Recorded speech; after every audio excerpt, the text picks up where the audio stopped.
Okay, keep it.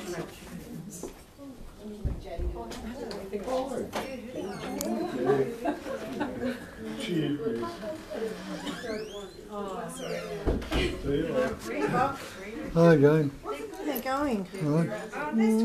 Nice. How are you? Tired. Been with the grandson all day. Ah, Okay, we just started. You are already on a Facebook Live transmitting, so we may start with the labels, the names. Robin. Jane, Tony, Moira. Melanie. Cool. Thank you. well, you can introduce it.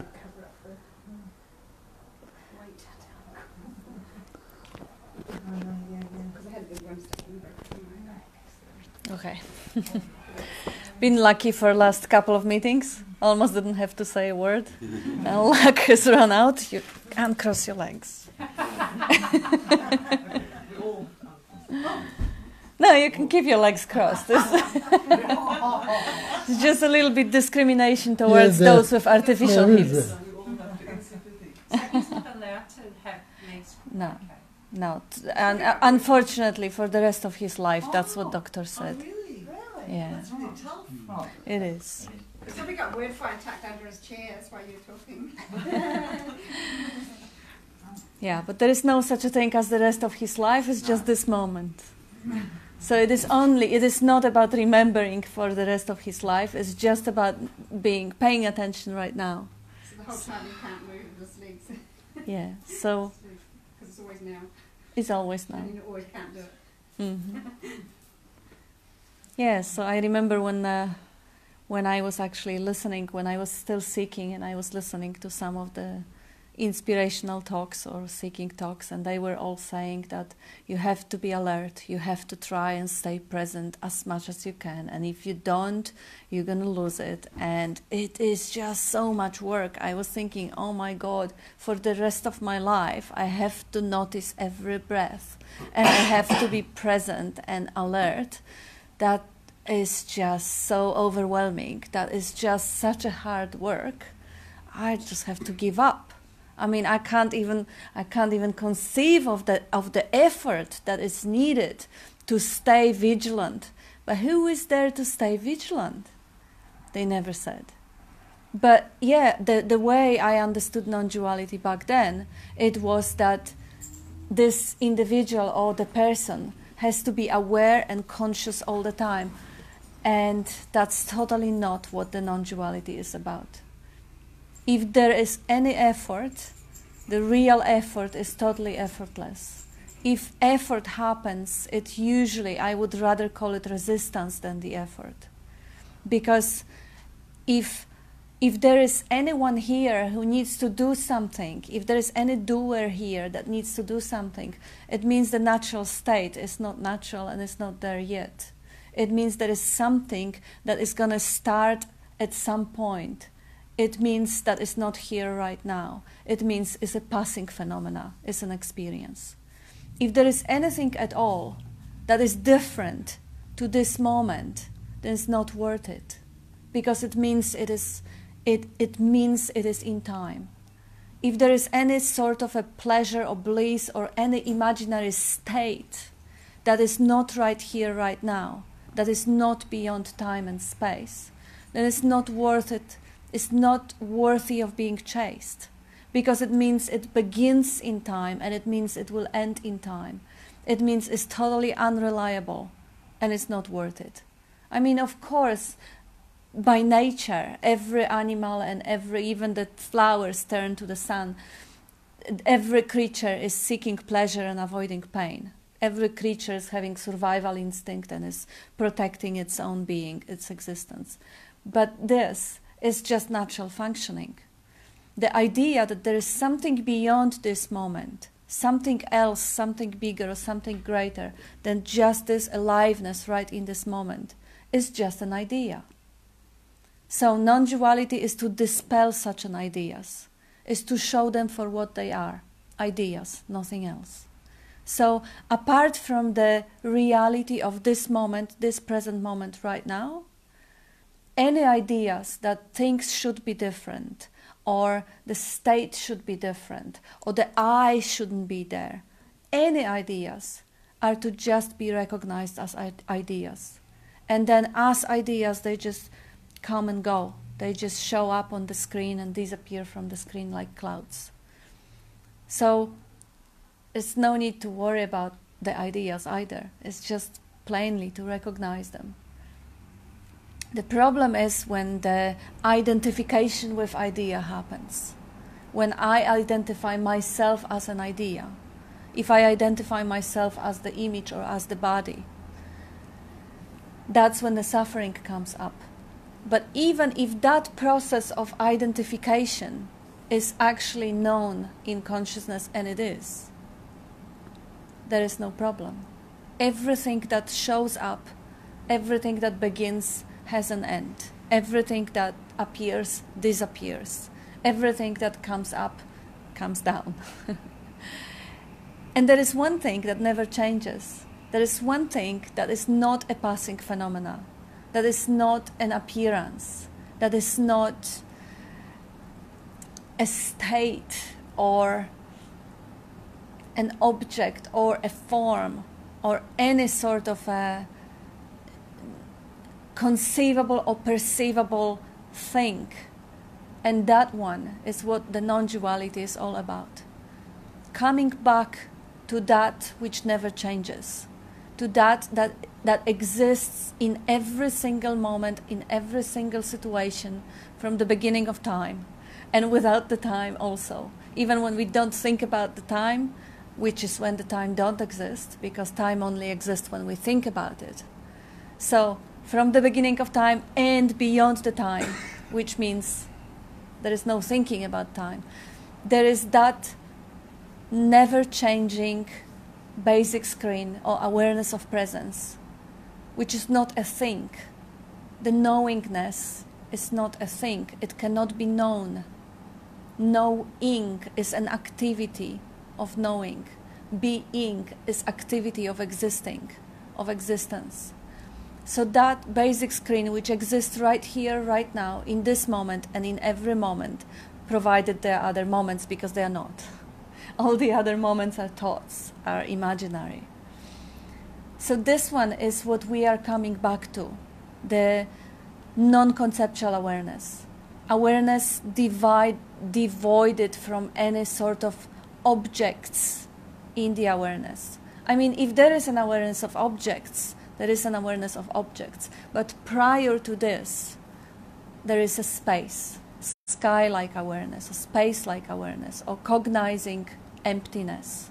Emptiness with the capacity of knowing, self-knowing. And this very being and this very awareness of being or awareness of presence is the true nature, is what we are. Everything that comes after what we are, the definition of what am I or who am I, is a concept, is an idea, and is only there when I think about it. When I don't think about I am the body, I am the mind, what am I? I just am. There is nothing more to just being, to plain I amness. And this I amness is the true nature. This is what everyone is looking for. And this cannot be lost. It doesn't need to be found because it can't be lost. But for the seeker, for the idea of a seeker, it seems like something that is not even worthy of looking at. Like, come on, that's just nothing. Why would I even want to focus on that? It's there for granted. It's nothing to look for. So the seeker conceives together in the search, in the seeking, the seeker and what is sought simultaneously arises as a story. I, the seeker, am the story of being separate individual, apart from the world, and there, out there in the world, is something that I desire, that I want, be it a bliss, or be it an understanding, or whatever the imaginary thing is. But those two, the seeker, the image that is desiring something else than this moment, and the very thing that is imagined into existence as something, probably projected by reading scriptures of enlightenment or whatever. Those two phenomena are basically happening in the space of natural seeking, functioning, movement. So the seeking is the functioning, the movement of energy. The seeker and the sought, they are just artificial mind-made division, just the same way as hearing is happening. Nobody does the hearing. The sounds are happening in the space, and the sounds are right away assuming that there is someone who hears them. But there is just hearing. And sounds and the one who hears them are actually in the very process of hearing. Like if we remove the sound, there is no hearing. If we remove the one who seemingly hears the sound, again, there is no hearing. So obviously the sound, the one who hears them, and the whole process, the movement of energy that creates the hearing are not divided. They totally rely on each other. They can't exist separately. So there is no hearing without the sound. There is no hearing without the one who hears them. Same with seeing, same with breathing, same with seeking, same with every activity. So basically, there is an activity going on. The way non-duality is often presented in a Hindu scripture is about static aspect and the dynamic aspect. Emptiness vibrating dynamically into forms. Emptiness is static or Shiva. When it's moving, it appears as Shakti or Maya. It appears as the world. So it is just one. When there is no vibration, plain space. When there is vibration, it vibrates into hearing or seeking or seeing or breathing or whatever the movement is. So there's just one thing going on, that one essence vibrating and expressing itself in myriads of activities, of forms and shapes. And not even forms and shapes, because the forming and shaping is constantly moving. So it's not that there is someone who sees and the form that emerges. The seeing is one process. So the whole life is a movement of energy. It's just flowing process of expression of that one essence. And I am that one essence. There is nothing that is separated and apart from that one essence. It's nothing that is not made of the vibration of that essence. So if you consider yourself to be a body, you are that essence. If you are considering yourself to be a mind or a thought, you still are that essence. And if you recognize yourself to be a background or the knowingness of the mind, of the body, you're still that essence. There is no way out. There is no other thing you could possibly be if everything is just that one essence.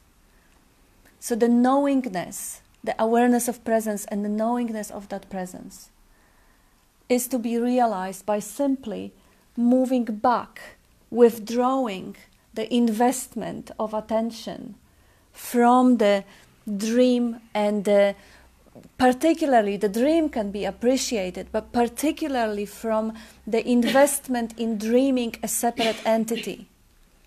So very often search starts and ends with the questioning of who is the one who is knowing, who is the I, who am I? If that I is seen through as just another activity, the movement, then there is nothing else to be done. And that's it. That's the beginning and the end of the search. The beginning and the end of the seeker. And the beginning and the end of the seeking. So now everything is just as it is in this moment. If the questions arise, that's just an activity. If the answer arises, another activity. It's just activity, natural expression. Add something.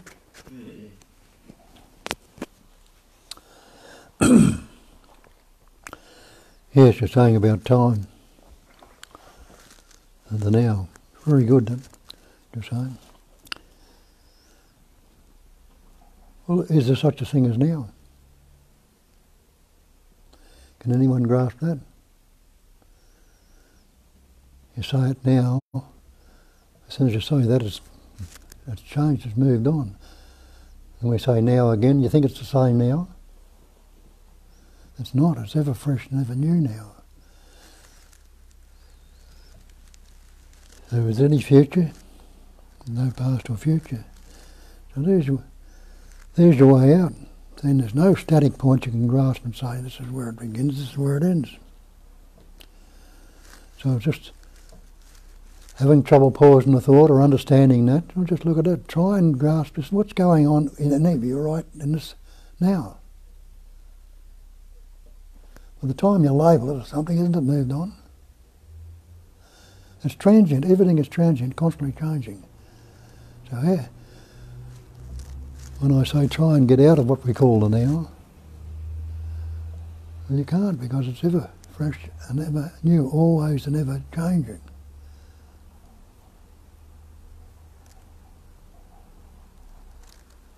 And what's the changing? Isn't it a movement? Or in the scriptures they don't call it a movement, they say somewhat of a movement. Somewhat of a movement, just seemingly. Because as it's beginning, it's already ending. But it's constantly transient. The whole manifestation is transient.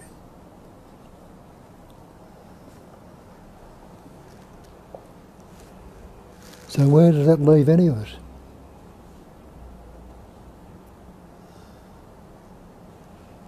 Only when we take the delivery of the believed in entity, the individual, the person, or the pattern, shape and form in which it's expressing or appearing, which we're told in the scriptures it's Maya, it's illusion, it's a phenomenal manifestation.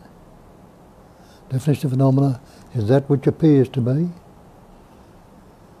seemingly appearing, but there's no static point anywhere. Try and find a static point in that body for a start off, or anywhere else in this manifestation. You see, it's all transient, nothing static. And they also add to that, there is no self-nature to anything. There is no personal self. There is only the one self, which shines as the self, which hears, sees, tastes, touches and smells as the self, which is aware as the self. We think I've got to become self-aware or self-liberated.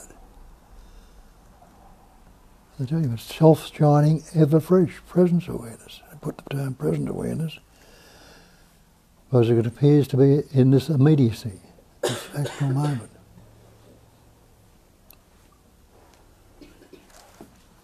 So as I say, not a matter of trying to stay in an hour or to pause a thought or anything, but if you do, see that you can't latch onto a thought anywhere if you look at it closely. Grab what's going on in your mind right now. Can you? It's constantly changing.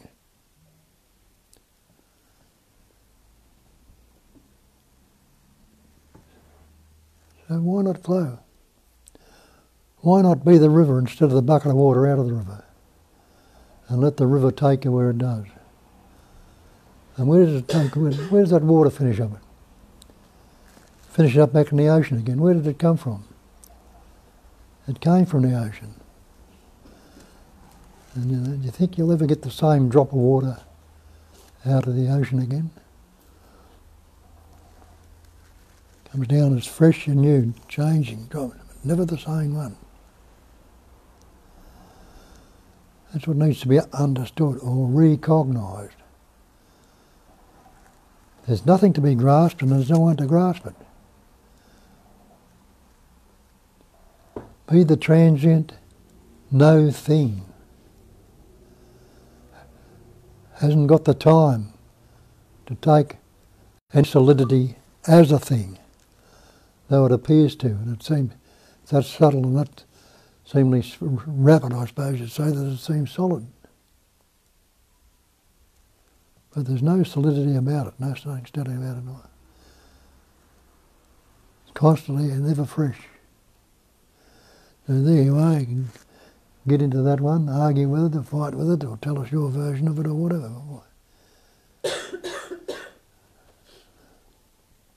Open it up.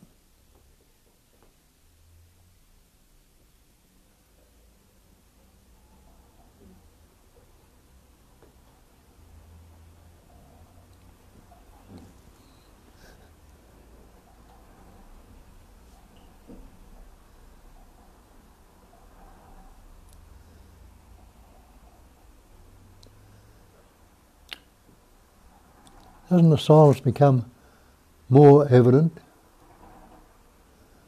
when there's no sounds going on, even though the cars are going past, you hear them and you know what it is without labelling that's a car or that's a tram, you know the difference, you've heard it often enough to know the difference in the immediacy without putting the old label on. And that's what I say, when you walk down the street like that without labelling anything, but you're knowing what everything is, and they say the natural spontaneous functioning is going on.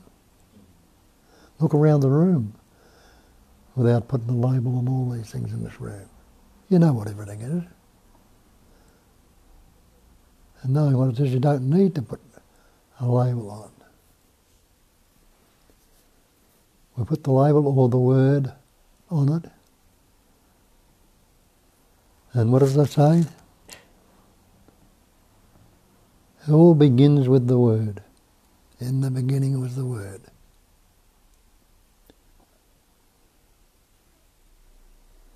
And word can be a dialect, a language, whatever you like to call it. But that word now, you can think right now. Is it the same one as you thought of 10 minutes ago when we said, stay with the now? It's not the same now. What shape and form has the now got? What pattern is it?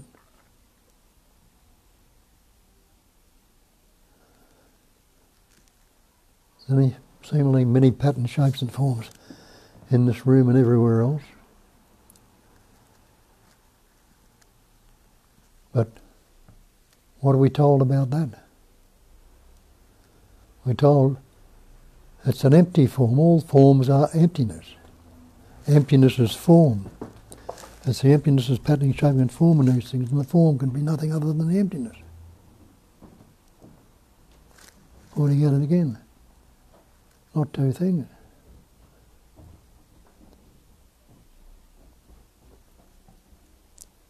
Various form and formless. The form vibrating into a pattern in different shape. What's the formless vibrating as? As the no thing? Which one's the real? The form or the formless? Or are they both only appearances? Only seemingly so? They tell you that. Nothing ever happened. No thing ever happened. But we got it in front of us, got all the happenings, appearing, sounds, movement, and stillness, the pattern, shapes and forms, all happening. And that body, which is a fuse of that intelligence energy, is not the same body that you walked into the room with. That's just as transient as everything else. It's formed of millions of cells. Might be billions of them, I don't know, or trillions, I don't know, but they say so. And those cells are constantly changing. And you don't have to be a road scholar to see that. Go back 5, 10, 15 years or 20 years or more. Have you got the same body as you got now? It's more apparent there that it's changed. Where in this moment you won't seemingly notice any change. Yet there are thousands of cells dying in it right now.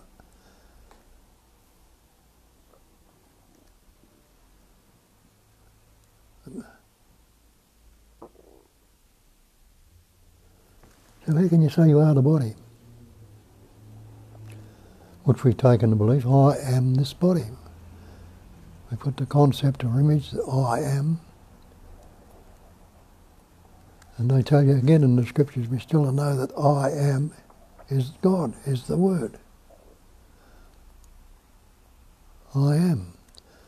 And that's depicted in the ancient scriptures also as the primary vibration, isn't it? Not that there ever was a primary vibration. They say the subtle sound is Om, I am.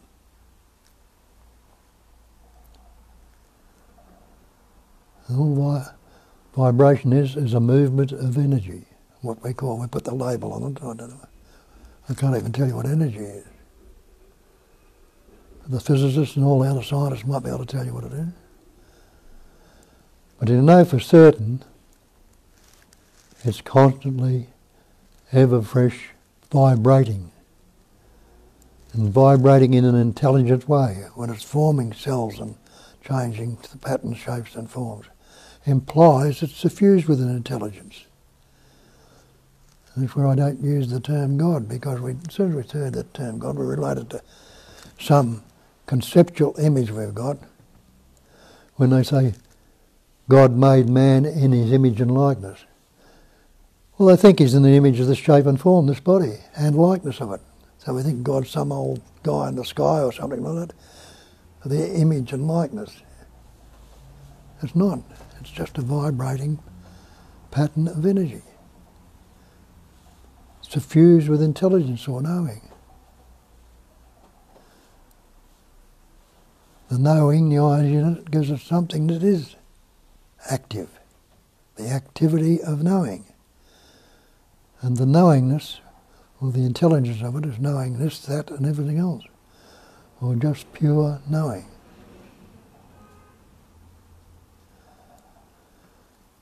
See what we've done. We formed these ideas that we're human beings, taken on a shape and form, and even knowing that each one is a unique expression, we don't take that on. We think we've all got the same ideas and images, and we fight and go to war with one another over these things. The belief that we are separate, taking on the idea of separation, continue to go along, and that's quite natural that we do, because 99.9% of the world, the people in the world, are coming from that point of view. They never question it, never looked into it, and keep continuing to put the energy of belief into it. It seems more real. But the realisation is, when you look at it and read what's in the scriptures and that, and what's spoken about and things like that, down through the ages there's always been some that have pointed it out. Instead of following what they're pointing to, we set the so-called pointer up as a saint, saviour or a sage or a seer or a Buddha or a God or Jesus or whatever. And we set the messenger up and worship the messenger. And the message is lost sight of.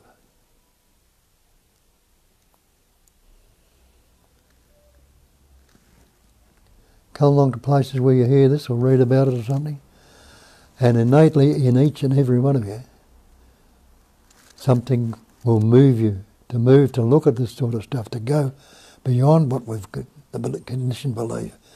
Even as a so-called physics, science, or in any other way, the investigation goes on trying to find it. And we forget the simplicity. Non-duality, they say it's one without a second, not two. And they put that without a second on it because even the idea of the second is two. And the numbers go on from there and divided into the many. The one seemingly became the many. But it never was, never will be, or never could be anything other than the one. And don't they tell you that I am that one? You are that, and I, you, me, and every other concept you put on it is that oneness.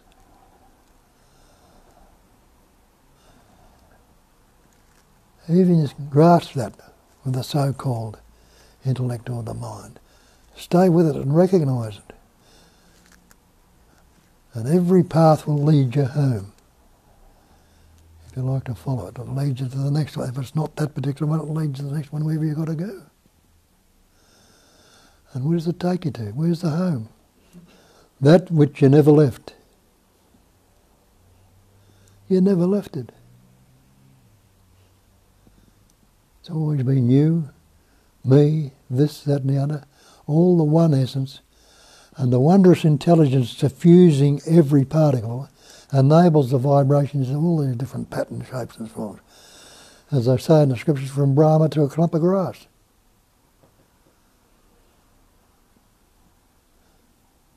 And every insect and everything else and is that essence. And what do we mean by essence? Like a aroma of a smell or a scent of something, scent of a flower or something is the essence of it.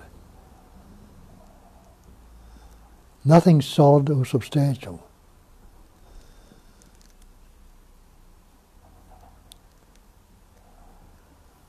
So realise that's what you are. You're not the seeming solid, substantial body, mind entity.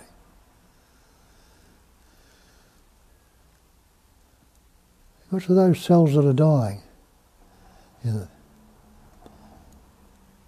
if there wasn't more life essence than what's in those particular cells that's enabling other cells to come about and take their place, how long would you last then?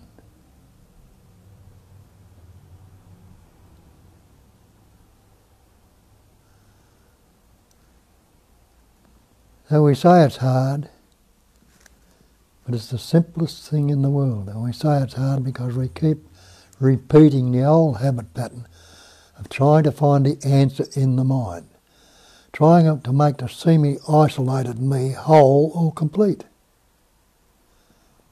And if it was never separate, we can try as hard as we like. And we probably have, a lot of us over the years, tried it many, many times. Why haven't you got there? Why? What's stopping you? Wouldn't it dawn you, well, maybe I've been looking in the wrong direction. I've searched in the mind, I've searched in all the books and gone through all the teachers and done everything, always looking in the mind. Now what is this mind? Is there such a thing as mind? Can I show anybody my mind? Can you show anybody your mind? And when you look at it, there's no such thing as mind apart from a thought. And which particular thought is mind? We take it to be that I thought.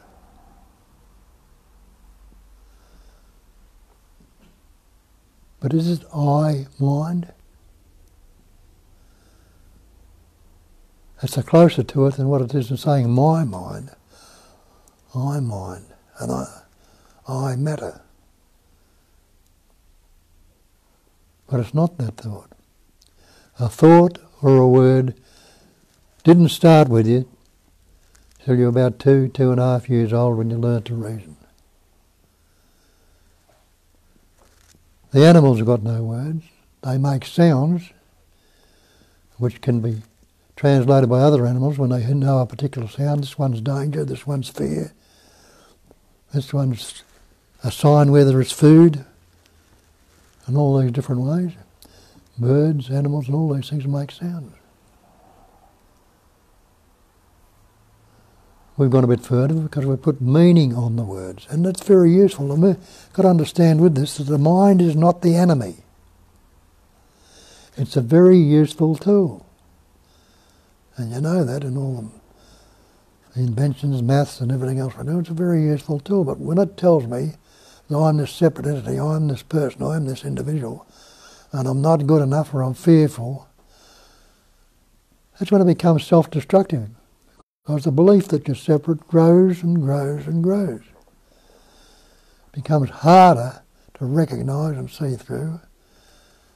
And we beat ourselves up continually with the word, with the concept, with the idea. And that beating up takes on in the forms of suffering, fear, anger, depression, guilt, shame, remorse, jealousy, envy. All these mental, conceptual things are suffering. Difference between pain and suffering. Pain is a sign that all is not well with the body. Do something about it, and that can be very painful, excruciatingly so. But then the opportunity is there to do something about it, and we generally do. We'll try to fix it. Or it'll get us in the end, and it'll get that bad or that intense that you can become unconscious with it. The mind, you're taken out of it. That unconscious. But the psychological suffering will carry on for days, weeks, years. What somebody did to me when I was a little child of so and so and so and so, and blah, blah, blah, what happened to me then, I'm still carrying it around. It's dead, been long since dead, and your body is healed, it's grown. Like a tree, you put a scar on a tree, big on a tree, but what happens? The sap will run over it after a while, and it might leave a dead patch there or something for a while, or it might be overgrown again by the sap and the bark and all the rest of it. It's healed. And how many bones and bruises and things like that have healed in that body?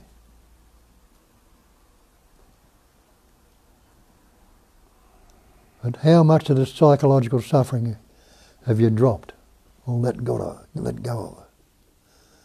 Or got sick of carrying it around?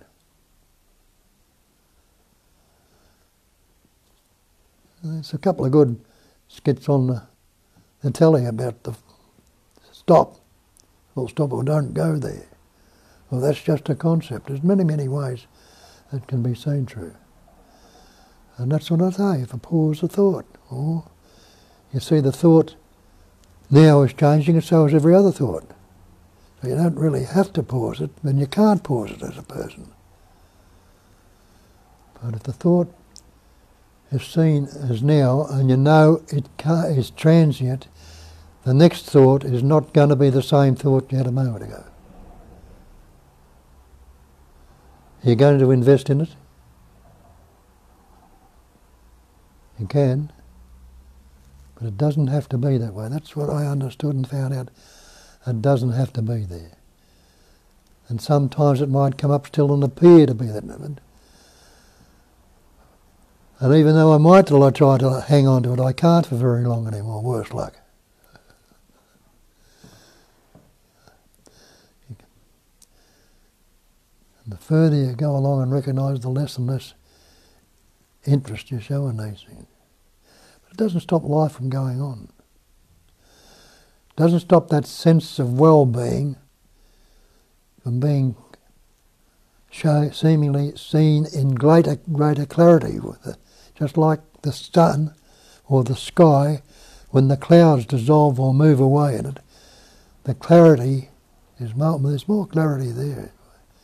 It's brighter and cleaner. So the same as its body. It acts the same as the sun and the earth and everything else. The activities are the same. That's why this thing is so easily to trace. It's the one essence of comparing and expressing as anything. It's all its variety and all its diversity. Keeping looking into it and seeing. The old scriptural saying is, know the truth and the truth will set you free. And what is there to be free of?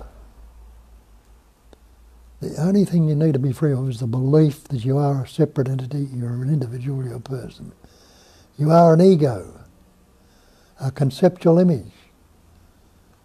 You believe that. And when people like Nisargadatta tell you nothing can trouble you except your own imagination. See what he's saying? We are imagining, making these mental images of what I am or what I believe myself to be, or what you think of me, or what I like or what I don't like, and what happened to me years ago, and what might happen to me in the future if I'm not careful. All mental images. There's all your troubling going on right there and then in that minute. Are you an image?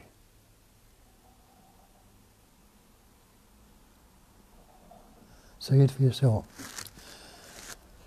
Got any questions or argument about that, or add to it, or whatever? There again. question. Is knowing and cognising the same thing? Easy. Cognizing. And you'll see so many Yeah, things it's a Latin we word. put different labels on, Yeah. but there's the same thing, expression. People, laymen will come out and put some of these scriptural things and put ordinary words on. And, you know, saying the same thing exactly. And that self-realisation through seeing with naked awareness, in that some call it this and some fancy enough, forget all the fancy, some call it something else, and this mob will call it this and some call it ordinary awareness. Just this very ordinary garden variety of awareness is with you right now. Are you unaware? No. If you're not unaware, you must be aware. What, do you have to put any labels, shape or form on it? It's the exact thing that's happening right in you now. That awareing, if you like to call it that, is going on right now. Yeah, you don't have to do anything to do it, or for it to be. And can you do anything to do it? That's the important thing. Is there an entity that has any power or any independent nature that can stand on its own? No. Don't see anybody jumping up.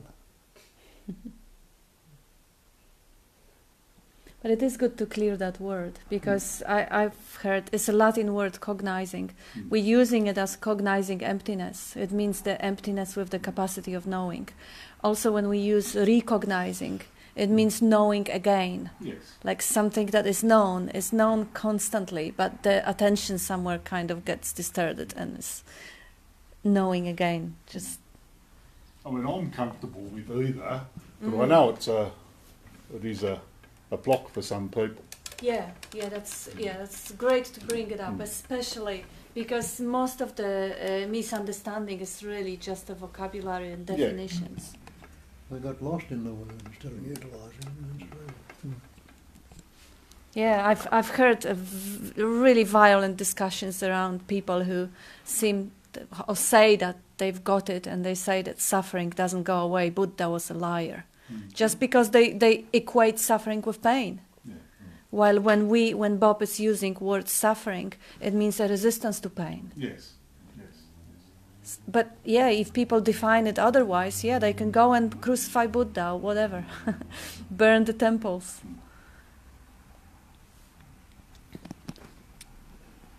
Yes. So what do we know without the words? Because that's the safe ground. There's no argument about that. You know, when we just go back to that sense of presence, awareness of being, prior to any concepts. There's nothing to argue, and the beauty of it is that it is an experience that cannot be conveyed, imitated. It cannot be taught. Nobody can learn it. Nobody can give it, but it can be experienced firsthand. And saying it can be experienced is a wrong way to say it, because it can't. It is pre-sense, prior to experience, but yet it can't be denied. It's something that is unquestionably, undeniably there all the time. It's known, is being recognized.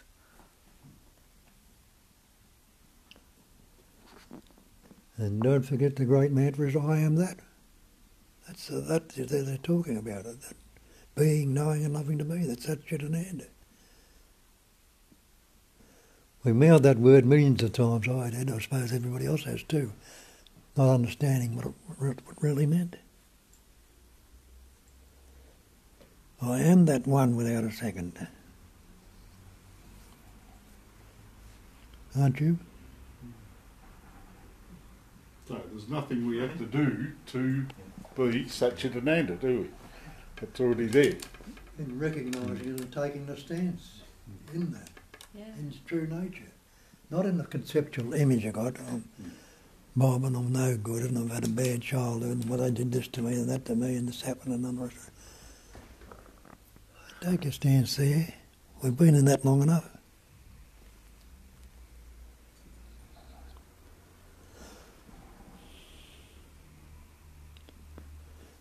So Goddess says, have the courage to be as nothing, as no thing. Not the vacuum or the void, but no thing. And see that the world as it is, it's no thing. And every pattern, shape and form in this manifestation are things. And space is no thing, empty. Can something come from nothing? It all takes place in space. And that's actually a wonderful place to start. I came across to quite a few different ways in Zen, in psychology, in other places where they kind of prove you that you are not the body, because if you have the option that your body will be replaced or the personality pattern and memories would be replaced, what would you choose to stay you? So most people would say, there is the inner me, there is a personality or something that is more kind of intimate than the shape and the form of the body, which is constantly changing. But even that is the form in the emptiness. So if, as Bob said just now, have the courage to be as nothing, you are that nothing, that cognizing emptiness. So the body is within you. The personality pattern is within you. The past memories are within you. So none of it is who you are, because that are objects in consciousness. Those are things that are known. The personality, very often people equate personality and the ego. They say ego is a personality, therefore nobody can ever get rid of the ego because the personality stays. Well, yes, with that definition, every cat and dog have an ego. So enlightenment is nonsense. If we say that ego is personality, that's right, it stays. The pattern has to be there for the life to express. So in absence of any other pattern, whatever the personality is there is going to be used. Just like a music, like a flute, is going to be, this life is going to be playing music for whatever the instrument is available. Another definition of the ego is the one who owns the personality, the one who owns the body. And is there anyone who owns it? Because I haven't found one, and I bet, nobody who ever tried to find the one who owns the personality, who owns the memories. Personality is basically an algorithm. Is something that has been conditioned along the way, behavior patterns, response patterns, that are completely, one could say, mechanical. They're not mechanical because everything is alive and there is a lot of complexity and variety going on around it. But one could say that to make it easier, the algorithm that is mechanical is using that database and coming up with the responses to multitude of variables moment to moment. But is there anyone who actually owns it? Is there anyone who owns the capacity of seeing? Bob often shows in a spiel that when I grow up, I'm that little Johnny, and that little Johnny is a good or bad, is Australian or is whatever. And now that little Johnny thinks it has the capacity of seeing. It thinks it has the capacity of thinking. It thinks, because really the capacity is there, it's a functioning. I have to think that to take a credit, to take a possession, to hijack and say this belongs to me. And now this reinforces that me, that center, that point which everything is later related to. But it isn't really owned. There is nobody who owns the seeing. There is nobody who owns the hair growth. And nobody who owns the thinking. And in the absence of that body or entity, there is just the activity. Again, it's just the flow, just the dance, just movement of expression. That emptiness vibrating into different way of dancing, expressing itself, looking at itself through different points in consciousness, experiencing itself and expressing itself. As nobody needs to be there to relate it or translate it. And even if there is a seeming relating or translating happening, that is another movement. That is just another pattern. And that is to be recognized by no one. By not an entity. It is just a recognition, recognizing. Just like seeing, recognizing. Nobody does it, nobody owns it. And I guess, yeah, we should invite you to speak, please. You know that you're not doing the seeing, don't you? You know you're not doing the thinking. That's the advanced group. You're talking about personalities, like I said. Understand where that came from. Persona, Oh, yeah. a mask, a conceptual image. That mask is not something solid, it's just a conceptual image we've got made up of concepts, words, ideas. And the Thagaratta has written in a chapter in his book, I Am That. The person is not reality. And the self is not a person, it's an impersonal self. What we're relating to the believed in person, we're relating to this conceptual image we've got about ourselves, the mask. A mask of concepts, which covers the truth of what we are.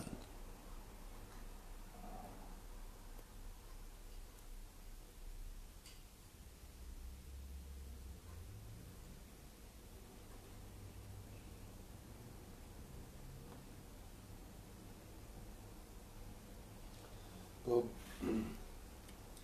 how do we get around the notion of transience? Because transience implies time, and we know time doesn't exist. And I know, you know, we use a lot of pointers, but, you know, at what point do we actually say there's actually no such thing as transience? Yeah, well, what is it? What's time? There's no time, it's spontaneous. Yeah. It's all spontaneous, Yeah, isn't it? purely spontaneous. And transience implies comparing a state with another state in conceptual time, you know. And I don't know if, you know, I've been sitting here pondering just whether or not on this path of searching, whether, you know, even using that terminology, it almost feels like a disservice to say that there's transience, you know, and I know that it's only a me, or the illusory me, that could possibly grab a hold of that concept or that idea and go, yeah, I get transience, you know. But to me, that it solidifies and keeps that me present with the whole transience thing, you know. Well, So I said that any word you use will do the same thing. Look, I understand. I was also pondering that and aware of that too, you know. But we talk about time here a lot, and, you know, does time actually exist? Is it a thing? And, you know, and so it's We talk about the body-mind a lot too. Yeah. We talk about a lot of things a lot. yeah. Yeah, but you got a little bit too technical, I guess, because technically you're absolutely 100% right. If there is no time, there is no transience, everything is absolutely static and unchanging. Change comes only when you include the time. Yeah. But if you want to go to the technical details, that's true. But what is the personal experience? What is the experience of life? You're looking at the sky and you stop the time, and the clouds are still moving, even if you don't think about it, even if you don't introduce time or you don't compare it with the moment before. Even without thinking, there is a movement going on. And of course, we can't completely exclude mind, because it's totally impossible not to, you see, like to actually uncondition the way we are seeing things and we are interpreting things with the comparison with the past. This is the activity of the mind. It can't completely be deselected unless you fall asleep or you're on drugs or something. That is, it's not practical. I mean, technically you're totally right, but practically transience is a wonderful, wonderful pointer, because it deselects what is ever changing from what is never changing. Like how easy is to see the thoughts are changing, the body is changing, is for the technical seekers. I agree with you. Don't even go there. Yeah, but I just think, I don't know. I'm just starting to think of late, it helps keep people stuck. Because, and even in that description you just gave, Kat, you know, you know, on one hand we say non-duality, and then on the other hand we say, yeah, but, you know, we kind of need it, you know? And... You don't need time. No, you don't need time. I know, but even looking up at the sky, yeah, and just watching clouds go by, yeah, yeah, without a concept, without time, without the presence of a me, without the presence of an illusory me, that seeming movement of the clouds moving, that it seemingly moves. yes. The reality is, it's always just present. And it's only the mind that kicks in and says, that's moving. Yeah. Or that's transient. Yeah. That seems to be coming and going. But in an absolute sense, it's always absolutely present. It's not, it only appears to move. Yeah. Well, there must be some memory, like persistence in your experience to produce that effect. Like otherwise it'd just be, you know. Like, and that can't be a mental thing, can it? It must be, like, I mean, it can't be mind. Well, it's certainly... Like, it's in the processing in the lump there somewhere. But Well, it's certainly mind that creates time. And it's certainly mind that creates transience. And it's certainly mind that creates movement. Or... And the whole world. Yeah, absolutely. The whole experience and the body also. You said you had a breakthrough. How could you have a breakthrough? Wasn't in time. It didn't move on. But the breakthrough is the awakening from the illusion of time. That's the breakthrough. That's the breakthrough. Yeah. And it saying, seems. Well, it seems. we're saying there's no time here. Yeah. All the time we say no I time. know. I just. Here's a suggestion. Here's a suggestion. Hold on. You don't want a suggestion, okay? Not just yet. No, not yet. Because I want to chat with Bob. Look, yes, and I understand that, but we talk about transience is based on a comparison. It's completely based on a comparison. Totally based on a comparison. It has to be. Once it was there, now it's there. It's moved. It's transient. You know, if you want to just be really, really super basic about it. But I don't know, you know, like, what is it? What is it that keeps people so stuck? What is it that why isn't this seen through more easily with people? And I'm just starting to kind of look at it a little bit, and maybe it is some of the, and I'm not talking about you at all, just the language. Well, I'm not, just the language. There's no me. I know, yeah, right. Just the language that gets used when this is being expressed, the non-duality language that gets used when this is being But expressed. how are you going to explain it without language? I understand. Without the word? I understand. Otherwise, we would just. That's funny, I thought Otherwise, we would just sit here and say right? That nothing would come out. I get that, but just that, you know. The other I think thing we it. say is you won't find the answer in the mind. Sure. So, Yeah. I think it's.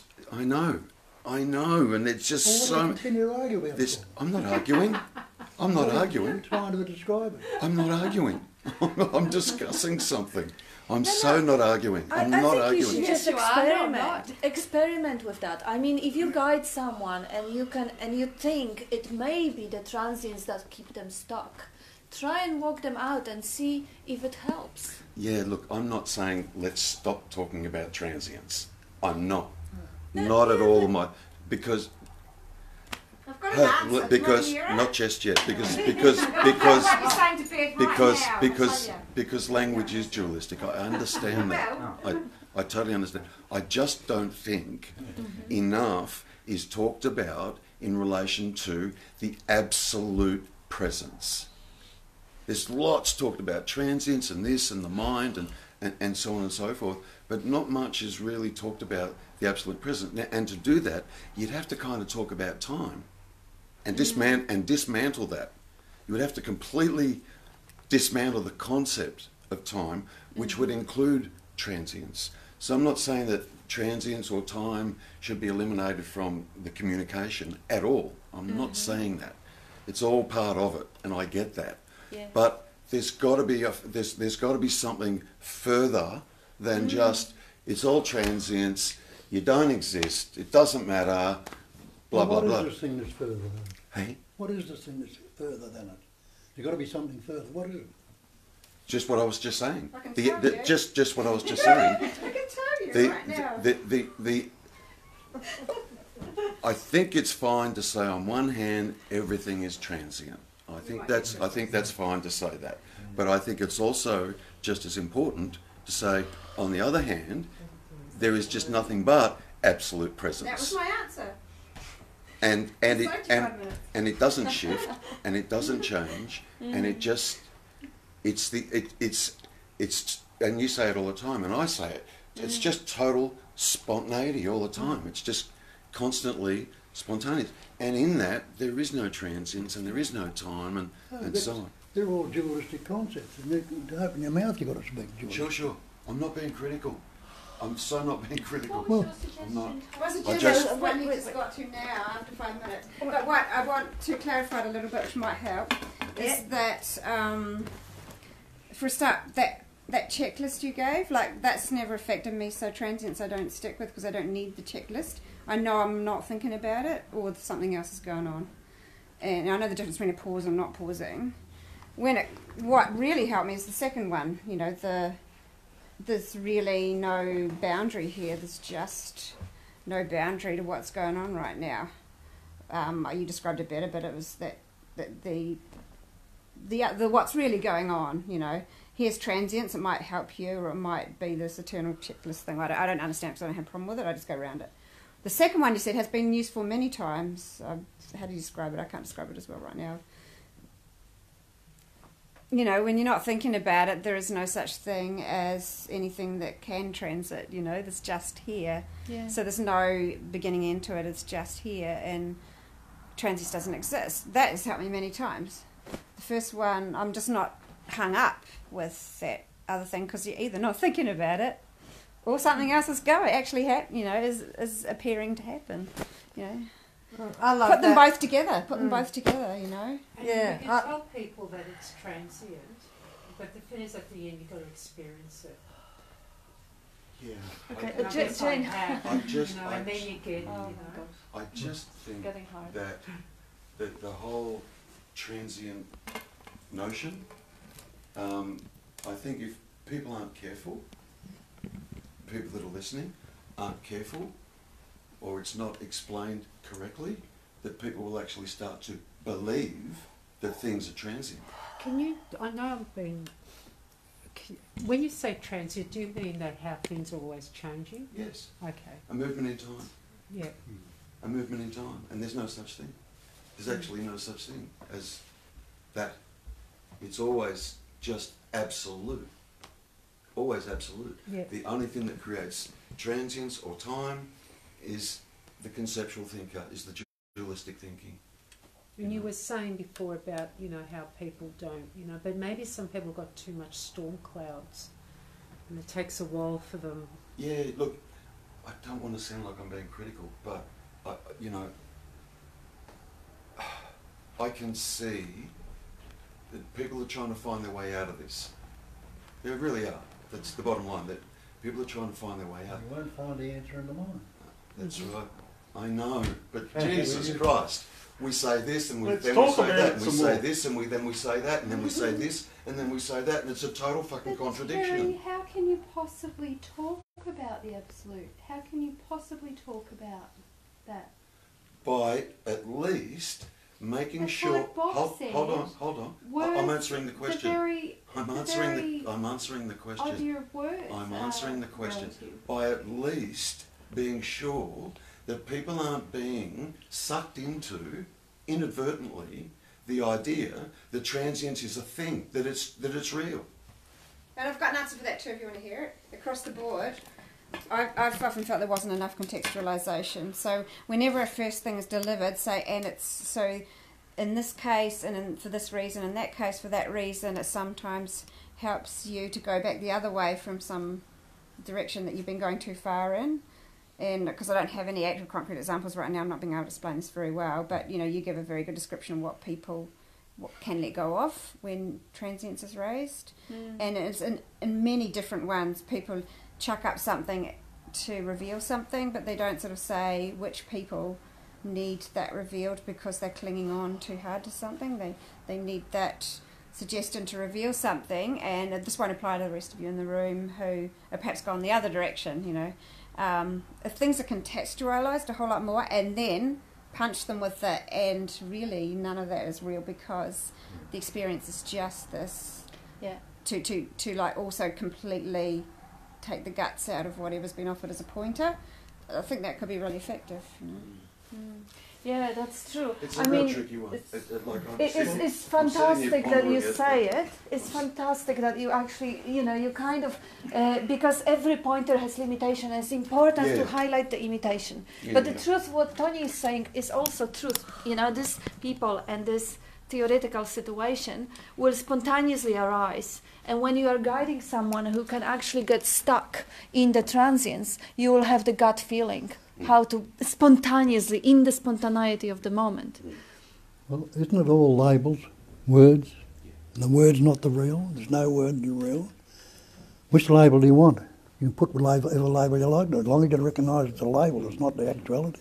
Yeah, I think I'm just recognising, we're really starting to recognise just how bloody difficult this is to really communicate.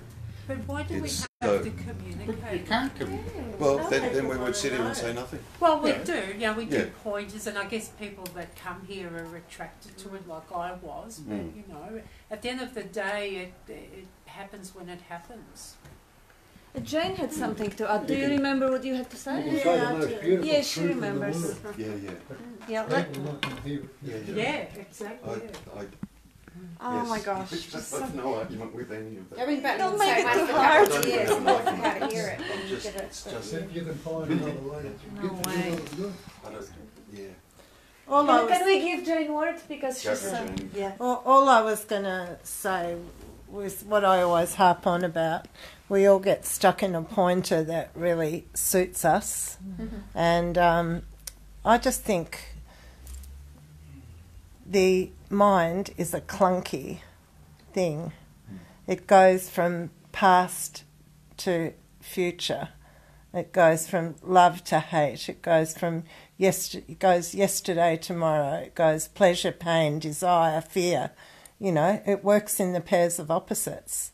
And what's that appearing on? What is that appearing on? That clunky, mechanical mind that can only work within its own parameters. What is it? It's appearing on the absolute presence. And what we're pointing to here is the truth of our own being, and that mind appears upon it. The mind appears upon it. And that mind is only ever going to be clunky. It's only ever going to work in the pairs of opposites. So as Bob said, there's no answers in the mind. There's never going to be an answer in the mind. There never was, never will be. But it's taking more note of what all that stuff that's going on in the mind appears upon. That's what we're here for, is to, be aware that everything is appearing on that absolute presence. And so getting caught up in the semantics of how to point and it's just another trap. It's just another trap of the mind, because, as was said before, what is needed will come up spontaneously, and and the answer will appear. There'll be no one doing it. There'll be no one receiving it, because it's non-dual presence awareness. Non-dual presence awareness. And I think there is no time, definitely, but when you've understood this truth of your own being for some time, it's amazing how the answers arise spontaneously without any effort. For you. The thing without effort, without effort there can be a lot of guessing and telling, but without effort there can also be checking in truly with the other person and what they are taking on board and what's going on for them. I think that can be severely lacking, and that is just as effortless if that is a habit. To truly, you get a better insight into what they are holding on to, and in what ways. And also that beautiful aspect that is really important that Terry brought up. You are right that we are a little bit out of balance. So that's the invitation for you to bring up the balance. I mean, that's natural. That part when you were saying yes, there is only presence, and the movement is totally illusory. Present is still, and we come back to the stillness. Highlight it as often as you can, because that will balance out the transience better than actually theoretical situations with seekers who can get stuck. Well, what is the opposite of transient? Isn't it static? Yes. And that's what he's bringing up, and this is very valid, and it's very important, and it's beautiful. Presence is absolutely static. Yeah. It's absolutely static. That's all. That's what becomes all illusion. It becomes appearance, appearing only. Yeah. Yeah. Look, I brought it up because I'm kind of like, Jesus, Great. how do we actually really communicate this? Like, Jesus. Yeah. He's not going to help You you. can't give people understanding. Maybe by example. If someone hangs around, I Who came can't? here the first Who night, can't? and Who can't? You can't give people. Who can't? All right, I know. All right. Sorry, Moira. I Smart. forgot what I was. Well, By example, you Well, said. I'm just saying by Yes. example. Mm. And Yes. when I came here, I didn't hear a word Bob said. But, yeah, not at all. Well, the Peter was going, but it doesn't matter, Yeah. All the concepts just. Yeah, and this is the beauty of the resonance. People will gravitate to you anyway. Yeah. And you've got that. Yeah. And- It's just being stuck They in time. ask you. It's just being stuck in time, stuck in mind, and that's really what's being pointed at, that isn't who we are, isn't what we are, and I don't know. But I know what you mean. even learning this, it's not about teaching it necessarily, it's about learning it too. Like some people, some patterns, like I got frustrated, why wasn't it conceptualised? Why wasn't it made clearer? It could have been, and I would have grasped some things a whole lot quicker in terms of, that's the actual point, and now I can see where's pointing, I would have appreciated it just because the way this pattern functions, if it's laid out clearly, I don't fluff around after that, I go, okay, now let's experience, Yeah. And it was okay too, because, took a long time for experience to show up, so, it was kind of a little bit like, kind of wish I'd been given that context, 6 months ago, that would have, Save time. this would happen differently, that's all, doesn't mean anything. Would have saved time. But time doesn't mean. So I made up a big theory about the gradual sophistication of communication that might happen on this planet. I actually followed what you said then, Tony. I must be not as tired as I thought tonight. Yes, it's all about resonating. Tony is already having a beautiful way of expressing it, and there are people who resonate. Tony is quite quick. She's much faster than everybody else, so it's kind of a challenge. But when it happens, comes in, oh crap, no one's going to understand me, so then I get all jerking. I can't remember any crap in details. But here in the appearance, everything is actually a frequency. Everything is like a sound is a certain frequency. Light is certain frequency. Thought is certain frequency, and we are constantly transmitting, receiving different frequencies. This is just a dance of frequencies, and they are gravitating naturally towards each other. They are naturally gravitating also for a conflict. It's just a play. So, But not according to Terry Cat, because isn't it all static? I'm asking. Well, what I was thinking, Yeah. what I was actually thinking then, Both. what Kat was talking about that, I'll be honest, crap. and that's not your crap, just that it's actually not true. It's actually, in actuality, it's not true. It's actually not true. It's all Maya. Absolutely. But we communicate, and it's all an Yeah. illusion, and you know, this word, you know, means this, and it's because we've learnt that it means this, and it's none of it's actually true. You know, energies and different vibrations. Please, okay, we can use that language to be pointing and to be trying to describe and so on, but it's none of it is actually true.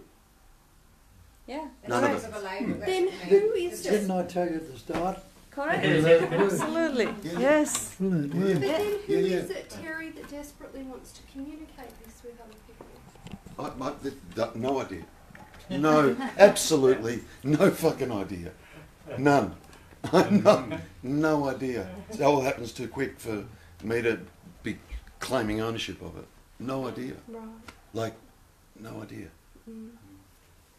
And you know what? That's probably the most honest thing anybody could say on this path. I don't know. It's the closest you could get to telling the bloody truth. I don't actually know. And it doesn't matter. Yeah, Yeah. and it doesn't matter. But you know that you don't know. Yes, Yeah. and that's why I'm all, you know, you're all right with it. Yeah, I don't know. Yes. And I So, know that I don't know. That's why I love the name that we had for the group at Punt Road, the I Give Up group. Yeah, I don't know. I just kind of, sometimes I think it kind of moves, the conversation about this moves too far away from the actual, you know. Sometimes when you said that, it's pointing me to space. So That's Yeah. very exclusive. exactly It's right. very exclusive to Yeah. speak like that because it isn't everything non-duality. Yep, So including what's coming out of me. that's including what what- I'm saying. including that's what's something coming. to really look at, Terry, because it's very divisive. Some things are okay to speak about, but others don't meet your No. approval. But I know what No, you're saying. I'm so though. not saying that. I'm so not saying that. I'm not. No, but you What- do say that. No, you just No. don't say it. What did No, what I know what you're saying. Yeah. Yeah, and it's, I get it. I Yeah. don't agree with that. Yeah. I find Oh, that look, very- yeah, well, that's true as well. That's my own. No, you but know. what you're saying is true as well. Yeah. And so, but what's So perhaps Terry's not saying is true. contextualised You enough. know, And as then well. let me go back to who resonates with who. I Yeah. mean, this is Because all I get- absolute crap. I get The both. resonance is crap. It is all Maya. Every pattern, every sound, every particle of light, every form is Maya, is illusion.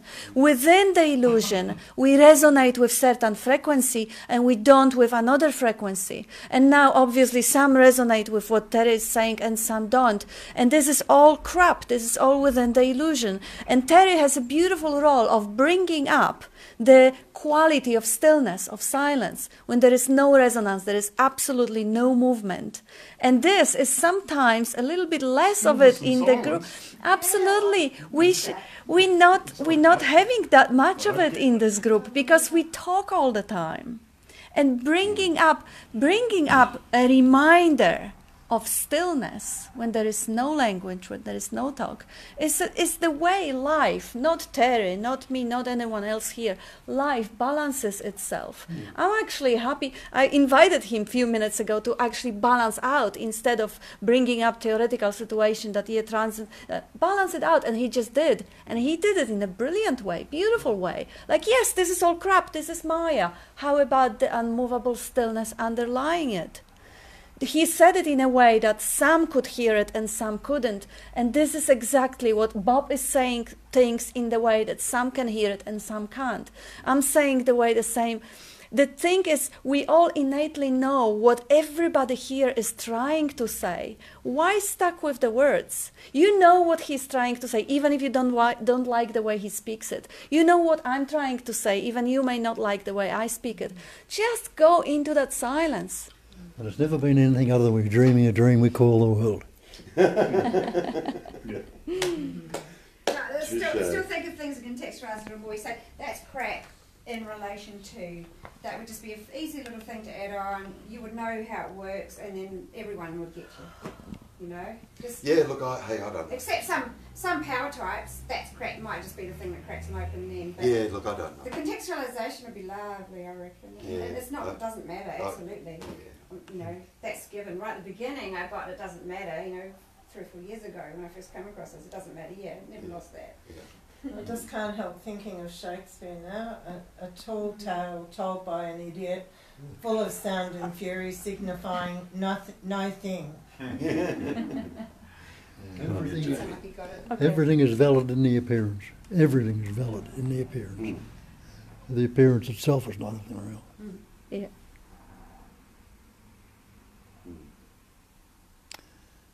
And then people say nothing ever happened, and then one day I got the sense when Gilbert was saying what it meant or what it could mean, you know. I was like, oh my God, why didn't they just bloody say that in the first place? Why don't they just sit there saying mysteriously nothing ever happened?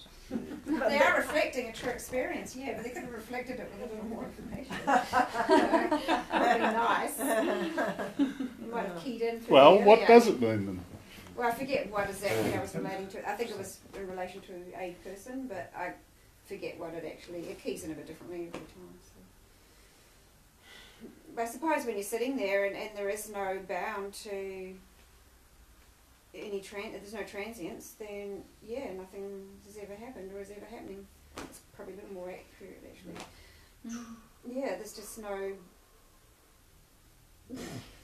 no reflection before this time and after this time, so there's only this time. Always. And this time is like an indefinite, this time. Always. Always, and so nothing ever changed. There was no change, so that's a happening. Yeah.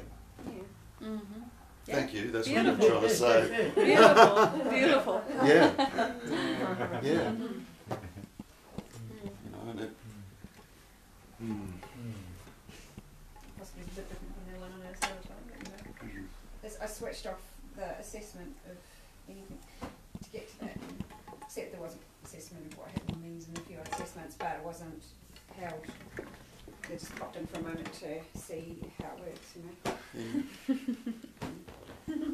It's funny, you know, you come here and all, I don't know, everything just drops away. So if you ask me what Terry said, I can't even remember. No, That's really funny. I can't remember either, actually. And, Yeah, I know, it's just and that's funny. fantastic because it means you didn't interpret it. Because the interpretation usually gives meaning. So is it dementia or is it Some just... memory. What's said of Reshma says, what you can remember and forget is not you. Yeah. Yeah. And also Or taking anyone else. stance, you know, if you hear someone speak and within yourself you say, oh, I like it, or I don't like it, or I agree with it, or I don't agree with it, it is all mental activity. If you just blank, if you just open, and you let that frequency, it either penetrates or it doesn't matter, either way. But if there is no commentary going on or relating going on, then it's... It's interesting that it happens more when, you know, when we're here. I don't know, with others. There's, I mean, No. it's outside, No, of course, no, but I get here that, it's very yeah. strong. No, I do. there's a mentor, well, a last mentor that talks sometimes. He had a friend did a big study, and most people lost the memory was a lot less. However, he had a photographic memory through medical school and didn't ever have to study, so he hasn't had a major memory loss. But everyone else that this guy studied did. It One just thing wasn't about it, important. this time went pretty fast tonight. Yeah. Really? Is it time? Yeah. Yeah. 5 minutes early. What are you up to? Oh, yeah, that's cool. That's cool. Gotta heat it up. That will be... Thanks, Terry. Yeah, thank you. Woke us all up. For me, because the second point is a very... Hold on. Not literally. No, That's I was quite here because of the open space for resonation me, of the you know. frequency of sleep. And there's no... What points? So, by the way, if there is any pointer or anyone who is speaking and there is a commentary going on in the head, oh no, I agree or I disagree or it shouldn't be said this way, that's also life. That's also that same energy expressing as a movement. You say bullshit now. And yes, it is an expression, it is Maya, it is a bullshit. But within the appearance, that is valid, and that is a wonderful invitation to actually monitor that resistance. If there is someone speaking and I don't like it, or I disagree, or I want to prove her wrong, or whatever, that's a wonderful opportunity to actually again see the content and remember the context, remember the stillness. If not for that stillness, that awareness of presence, that movement wouldn't be possible. And now the details of the movement are less important than actually recognizing the stillness behind it. That's right. Yep. Well said. Yeah. So whether I like what you say, I don't like what you say, who cares? It's a movement. And this is proving that very proof of the existence. Every thought is a proof that they say, I think, therefore I am. The other way around, Descartes. The other way around, I am. Or I'm thinking, therefore I know there is an existence. Every thought, everything. One thing about it is no Buddha, Christ, or anybody else has ever had a copyright on it. Or ever will. And the Buddha and Christ are the thought in the mind. Where are they now?